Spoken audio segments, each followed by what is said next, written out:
Warning, this podcast will not contain bad language. It won't contain content that people will find offensive. So listener discretion is not advised. Enjoy yourself. Get a cup of tea. Take your kids. This is like the inroad to Seesaw. But if you are getting your kids to listen to Seesaw, make sure it's only this and the TED Talks, which are also clean, because nothing else is clean. Yeah, there's not even a single in this episode.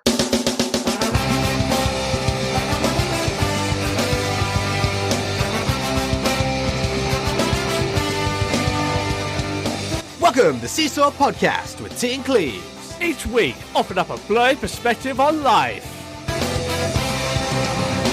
Welcome, everyone, back to Seesaw. We have got another guest who said we're not productive. Me. Guests for days. So this time around, we're just going to jump straight into it, I think. Yeah. I'm super excited about this one. It's going to be awesome. Yep. So we have Sam Seavey from The Blind Life, a channel on YouTube about accessible tech and, as he would say, living your best blind life. Really happy to get him. So we hope you enjoy. It's been a long time in the making, but he's a very, very busy man. And we've finally nailed him down. And it is the one and only Sam from The Blind Life. Hi, Sam. Hey, guys. Yeah, we're making it happen. It's incredible. We've wanted you on for a long time. There's not many VIPs in the space with as much of, dare we say it's a dirty word, influence? That's a bit of a dirty word, isn't it? Apparently, I'm an influencer. It's okay until someone comes back and says, I bought this product because you said it was good and it's crap. I'm like, well, I'm not an influencer. I shouldn't have influenced you. So, Sam, if you wouldn't mind, are you happy to sort of say what your visual impairment is? Yes, absolutely. So I have Stargardt's disease, which is basically early onset macular degeneration. So no central vision, pretty terrible peripheral. That's not that bad, actually. I don't do well with certain colors, and I have night blindness. So that's it in a nutshell. So a bit of a mixed bag then, isn't it? It sounds like very similar to what I have and Cleaves, except for the peripheral and the central flips. So if you get on then, Sam, ask how you sort of got into tech, specifically over other things.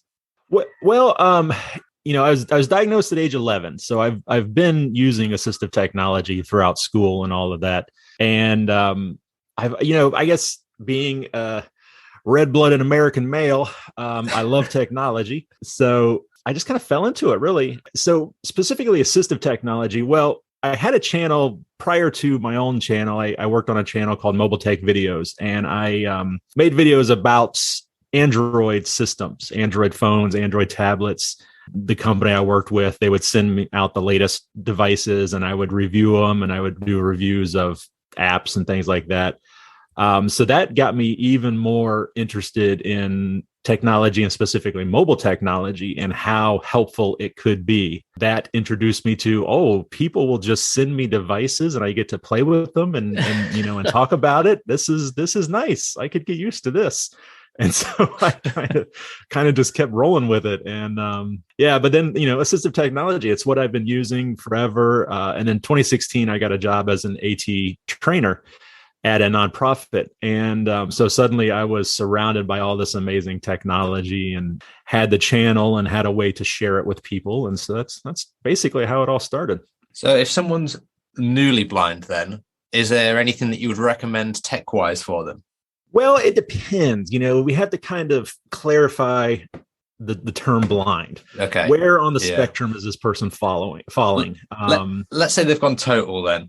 If they're new to it, I really recommend learning the Braille and finding some kind of device some type of Braille display. But really, the smartphone is honestly probably the best assistive technology device we have right now. And because I come from an Android background, but I'm also, I have an iPhone, I have an iPad, I have an Android as well. I have both so that I know how to train on both. I'm a big fan of both. I don't have a preference. I have depending on level of vision loss, there's ones that I recommend over the other. My biggest philosophy though is, get whatever you can afford. That should be the main criteria is, if you can afford $1,500 iPhone 13, whatever, it doesn't matter how awesome it is. Let's take a look at some Androids that are more affordable. But because either way, whatever you get, you'll be successful with it. I mean, they both have benefits and they both have negatives, and they're both frustrating and they're both awesome. So you'll be okay with whatever you get. But that's probably the main thing I would recommend is get a smartphone, learn how to use it.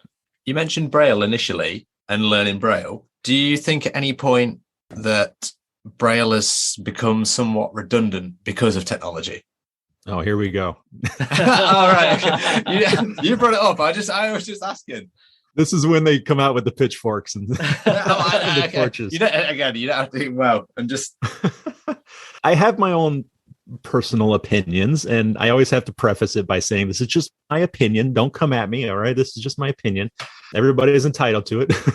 Yeah. But, if it's a child who's totally blind, then absolutely they need to learn Braille. There's no way to learn literacy if you're totally blind as a child, and you didn't have, you didn't learn literacy visually, then you have to learn Braille. There's just no way to get around it. If you're an adult and lose your vision, it's arguable if you need Braille, despite what I just said a minute ago, because the technology is so amazing these days with, text to speech and all of this, and speech to text. It's arguable that you don't need it. I am continuing to lose my vision. I started diagnosed at age 11, and I've never learned Braille, and I don't plan on learning Braille. I don't think I need it personally, but I think it's a decision that everybody has to make for themselves. That's absolutely fair. I mean, my sight will go eventually, and I can't really see a situation where I will use Braille given what I have at my disposal now. It's not something that I think is really going to be that helpful to me. But other people might love it, and they do. Yeah, I mean, like I said, there are some diehard Braille people out there. That's kind of my situation. I'm not supposed to lose my vision completely, knock on wood. My degeneration is so slow that I will die long before that happens. But there are certain situations, like there aren't many, but like getting into an elevator. Man, it would be nice to just reach down and feel the Braille instead of having to squat down and get real close to the buttons. Looking for a hotel room door, a number, if I could just feel the number plaque and feel the Braille and read it that way really quickly, rather than, getting a magnifier or pulling out my phone to take a picture and zoom in or using some type of app. Yes, I can do all that, but it would be much quicker if I could just reach up and feel it. Like, no, that's not it. Keep going. No, how would you know where the handle was, or like the plaque was? Process of elimination and deductive reasoning and all that. Usually it's either on the right side or the left side of the door. You find the door. This is for totally blind. You find the door, and then it's usually going to be about head high, either on one side or the other, usually the right side. To be fair, when I made that point, you're also going to have the same issue, aren't you? If you use like an app or whatever, you're still going to have to find the thing that you need to read. Yeah. So. There's some cool apps that have, a lot of apps will do the text to speech, but there's some apps that have like a find function where you tell it the text that you want it to find, and then you scan the room and it will beep and lead you to that text. I think that's super helpful and something I haven't seen on very many apps. I could see that being helpful in a lot of situations. Personally, if I go to a rest stop, or an airport, and I'm looking for the bathroom, I can tell that these two doors here, these are bathrooms, but I have to get up close to the sign, like embarrassingly close, to see if it's the little guy or the little girl, But if I could just say men and point my camera at it, and it leads me to the sign that says men on it, that'd be super helpful. That does sound really helpful. And Cleaves wouldn't ever use that because he's a single bachelor and he wants to tie any situation he can to meet some nice ladies. So I think he just has to guess. So creepy. Excuse me, I'm a poor blind man.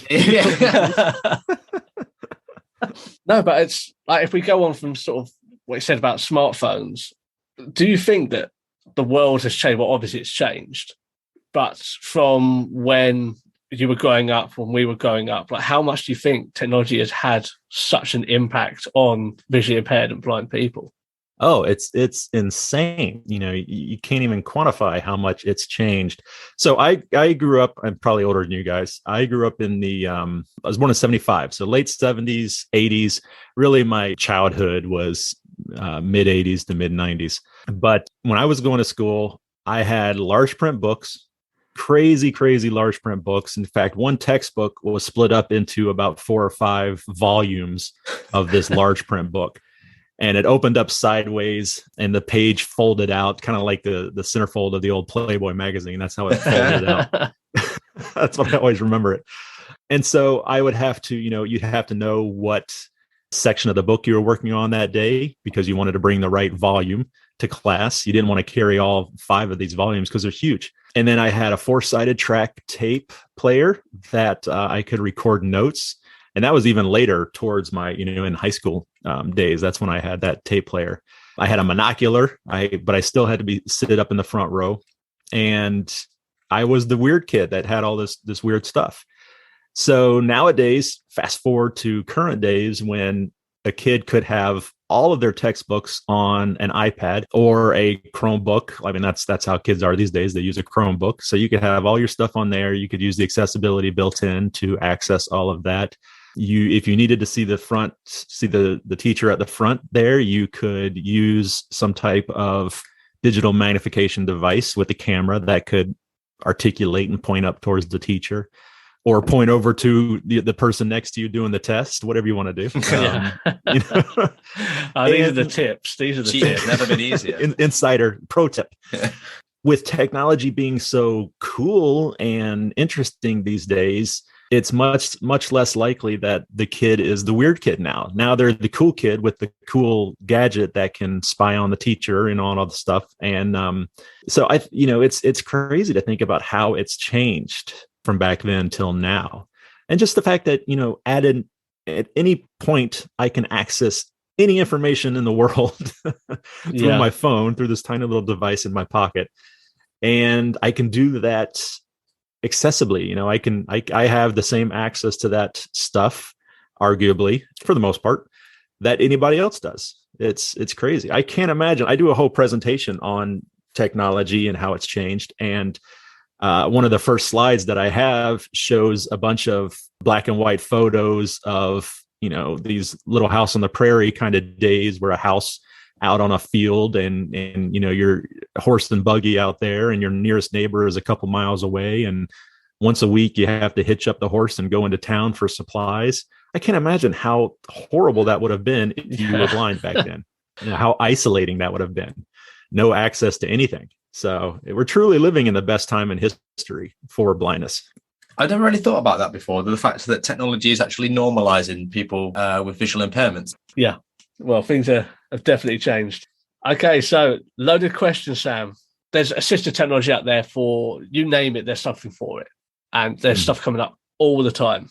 But is there anything that stands out in your mind that you think, that is ridiculous, and when will I ever need that? Or when will any vision impaired or blind person ever need that? Let's see.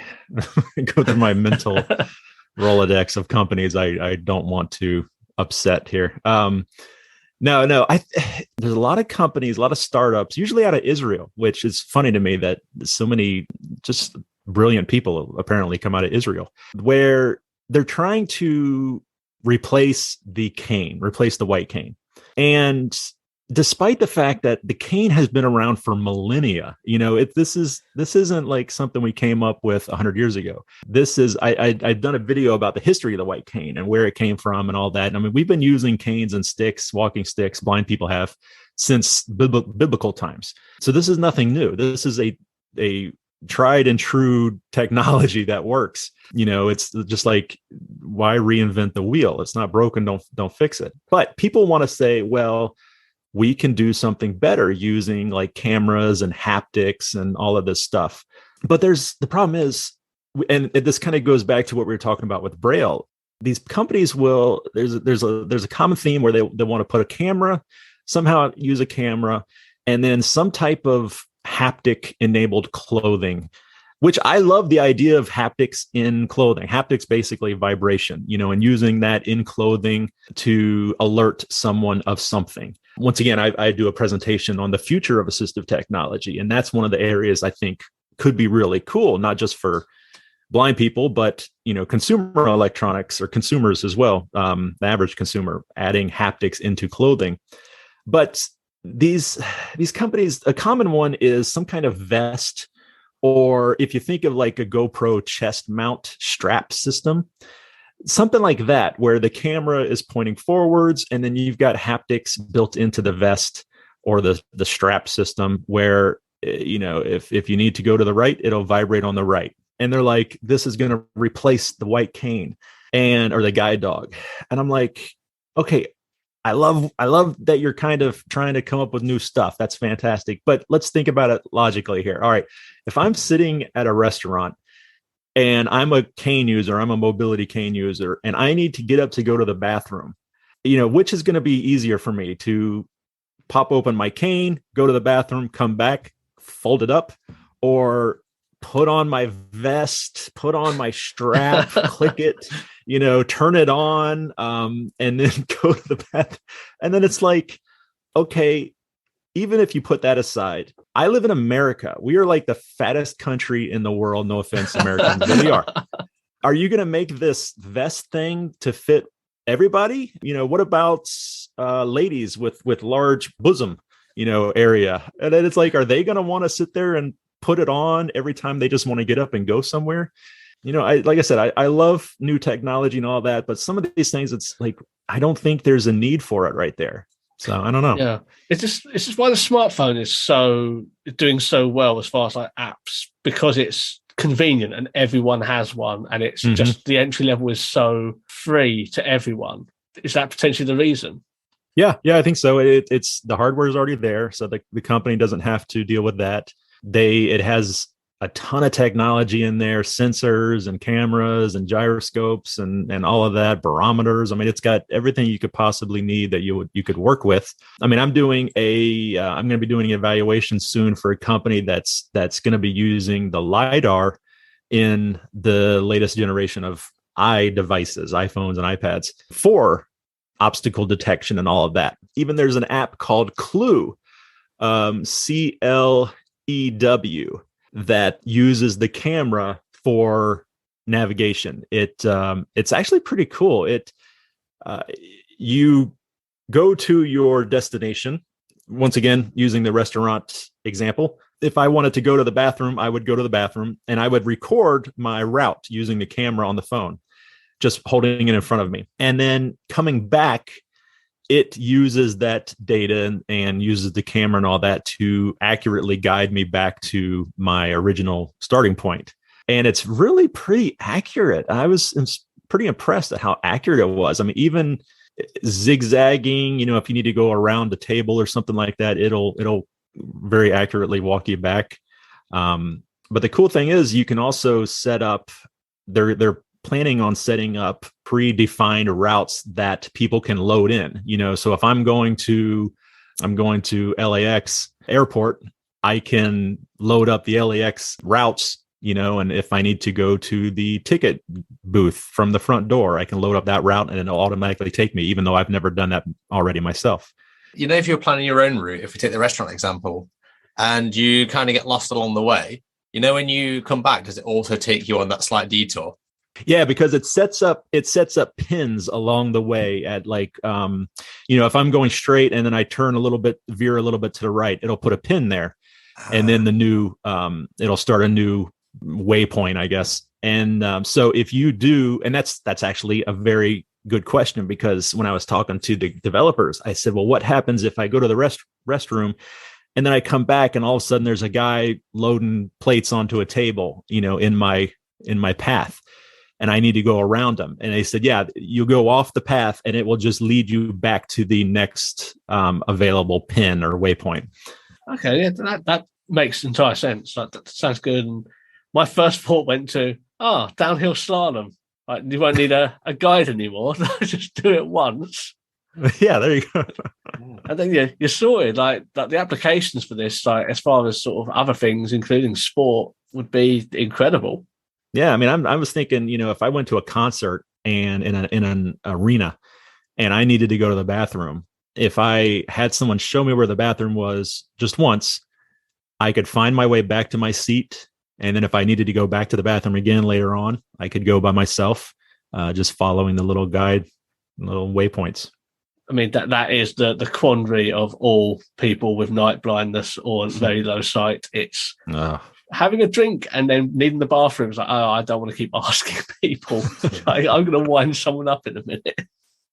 Yeah, it'd be interesting to test it out if you were slightly intoxicated. Like, how well does it work? That something like that seems like it has good commercial use outside of the niche of blind and visually impaired people. Is there anything that you've come across recently that has that sort of similar quality? Because I always feel if it's got bigger commercial use, then it tends to be cheaper as well. I mean, there's a ton of apps like that, or not apps, but I guess navigational apps or services. I was just at CSUN in California, Assistive Technology Conference, and there was a company there called Good Maps. Yes, they do indoor mapping. I've heard of those. Yeah. Which it's funny. I was talking to the lady and kind of getting the lowdown of what they do, and I totally recognized her accent. And I said, wait, I'm sorry, where are you from? And she's like, well, we're in Louisville, Kentucky. And I'm not going to say where I am, but I'm really close to Louisville.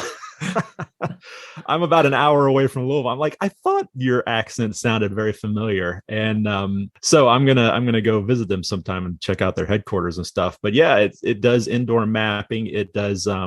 They have a person go through these spaces with this fancy backpack. The lady said it was very similar to like a Ghostbusters backpack. And nice. Yeah, and it uses LiDAR, I believe, and all the other sensors, and it maps out the interior space. And then, so you, as the user, you go into there and you pull up the Good Maps app, and I believe it's free. I think it's all free. It's free to the user. I think the location has to pay a fee for this service, but you then can use the mapping data that they did to navigate around, and it will, if it's kind of, this one is more, you just kind of wander and it says restroom, 20 meters on your left, that sort of thing. But for convention halls, airports, sporting events, could be very helpful as well. Absolutely. And I think, like Cleves was saying, like, just with these apps and things, because they're so commercially available, I think the accessibility, like being accessible to everyone, is such an important thing with a lot of this tech. As you know, Sam, some tech is very expensive. But I suppose, like, sort of leading on from that, if we go like the other side of the spectrum of like the less accessible stuff, like, do you see a time where some of these companies will have to drop their prices? And it is supply and demand, like, ultimately. But when you do see a piece of kit for $5,000 and you think, oh, well, is the smartphone just going to outdo this with a matter of time?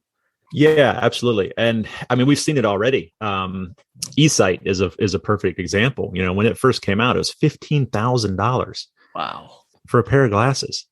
And they didn't have any type of return policy. So, and a trial period or anything, you were stuck. If you bought those, you were stuck. And I saw a ton of people on Facebook, like, trying to sell their eSight because they got them, all excited about it. They got them and it didn't work.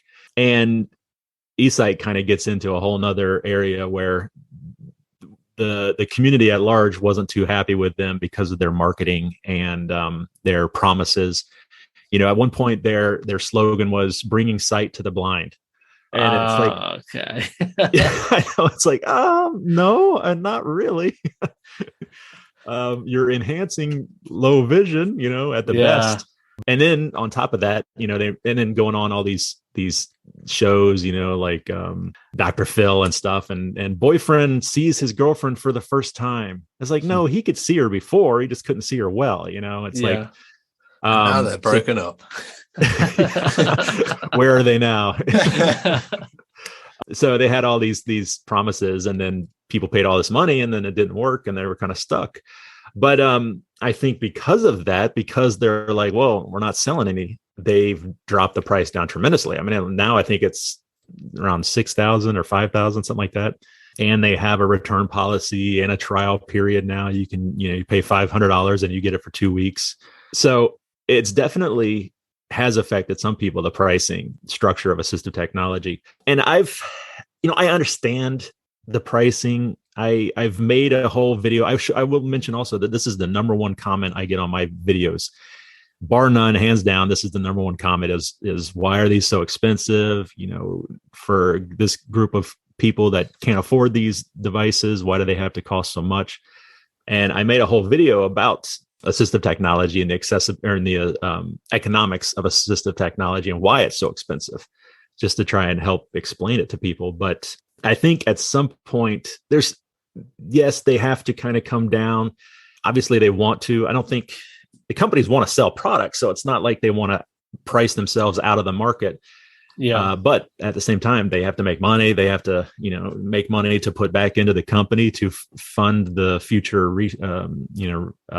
research and development of the products and updates and all that kind of stuff.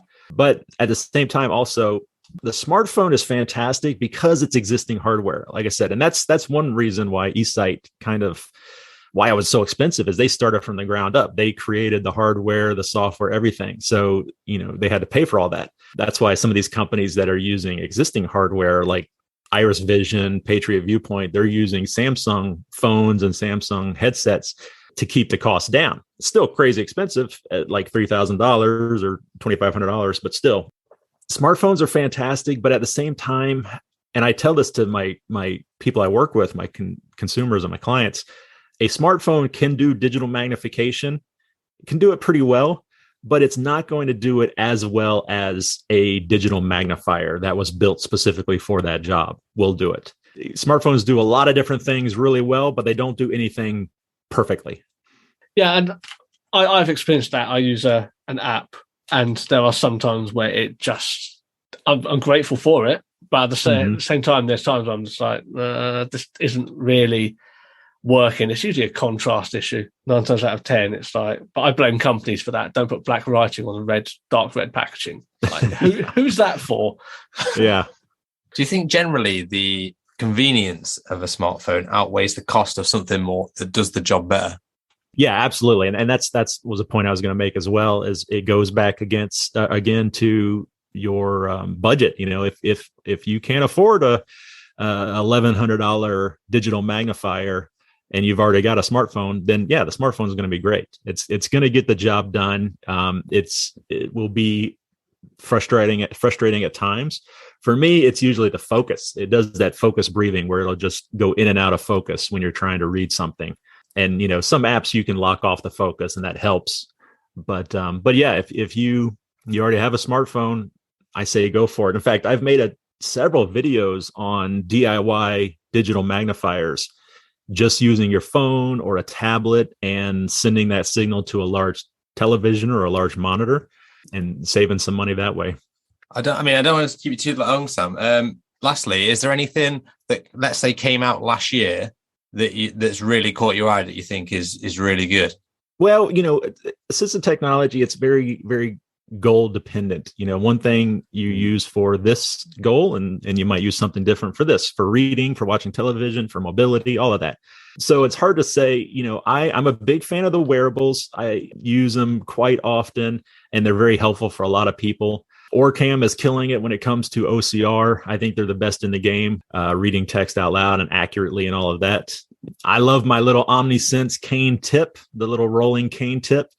That guy is fantastic, and I use them every single day. Then the other thing, though, just even on the consumer side, consumer electronics side, I recently did a video about the Sony a7 IV camera being one of the first cameras to have a built-in screen reader. And I was blown away when I saw that on the camera. I just needed to upgrade my camera. And so I got this new camera because it's one of the new ones, and it's really has a ton of really awesome features that I was looking forward to.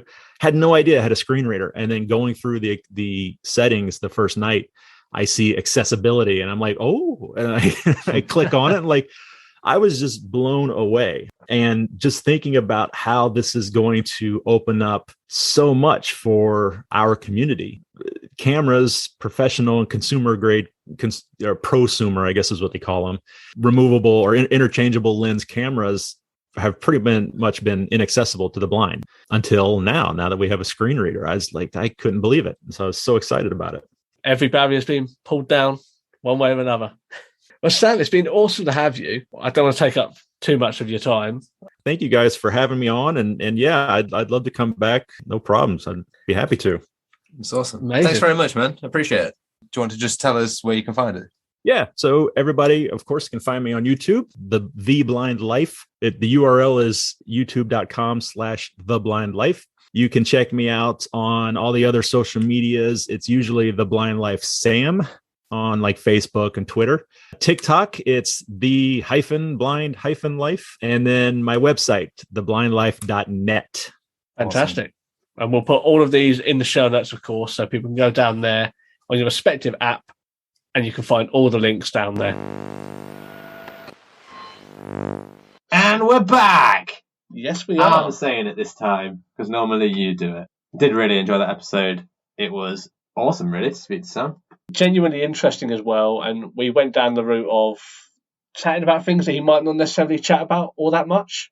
Sort of going into a little bit more. Tech for a living, mate.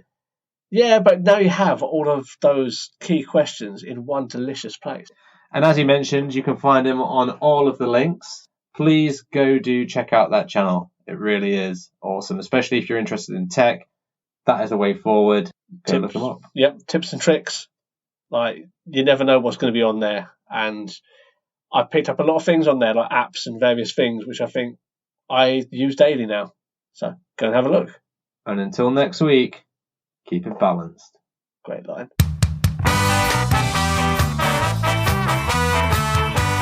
Thanks for listening to the Seesaw Podcast. You can find us on Twitter at Seesaw Pod, Facebook, Reddit, Instagram and YouTube at Seesaw Podcast. You can also email us at seesawpodcast@gmail.com. Like, rate, review, subscribe, and then you can also find us on TikTok, but get us on all the other places.